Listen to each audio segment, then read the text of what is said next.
Mark awoke with a start, his body slick with sweat and his breath coming in ragged gasps.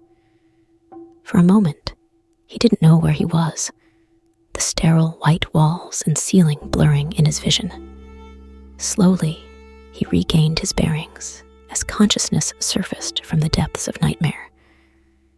He was in a hospital room, that much was clear, though it looked as if it had been abandoned long ago. Peeling wallpaper hung in curled strips, revealing crumbling plaster beneath. Dust covered every surface, undisturbed for who knew how long.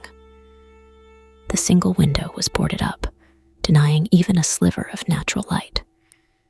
A faint glow emanated from somewhere down the darkened hallway, the sole illumination in the gloom. Mark tried to sit up, but pain lanced through his side, drawing a hiss of breath between clenched teeth. Gingerly, he pulled back the sheets to examine the source, and was surprised to find his torso swathed in bloody bandages. What had happened to land him in this forsaken place? His mind remained shrouded in fog. Sliding stiff legs over the side of the bed, he tested his weight and was relieved to find his injuries, though agonizing, would not prevent him from moving under his own power. The question was, to where? Every instinct screamed at him to flee this decaying tomb, but he knew not where to run, or what sinister threat may lurk beyond the threshold. As his eyes adjusted to the dimness, Mark took in more unnerving details. The room was a shambles, medical equipment strewn about, as if a struggle had erupted.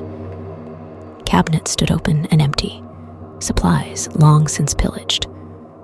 A layer of grime coated every surface, concealing secrets of what long-faded horrors had transpired between these walls. Something creaked out in the hallway, setting Mark's nerves on edge. He held his breath, straining to discern the source of the noise over the thudding of his own pulse in his ears. Slow, methodical footsteps approached, the scuff of rubber soles against linoleum growing steadily louder. Mark shrank back against the wall, pressing a hand to his wound to stifle any cry of pain. Who or what was coming for him in this place? A shadowed figure paused in the open doorway, mere seconds dragging on like hours, before an unexpectedly soft voice broke the tension. "I see you're awake. How are you feeling?" A woman stepped into the dim pool of light, her stained uniform identifying her as a nurse. But what nurse plied her trade in such a forsaken den of iniquity? Mark could only stare, desperate for answers, yet fearful of what truths this spectral guardian might reveal.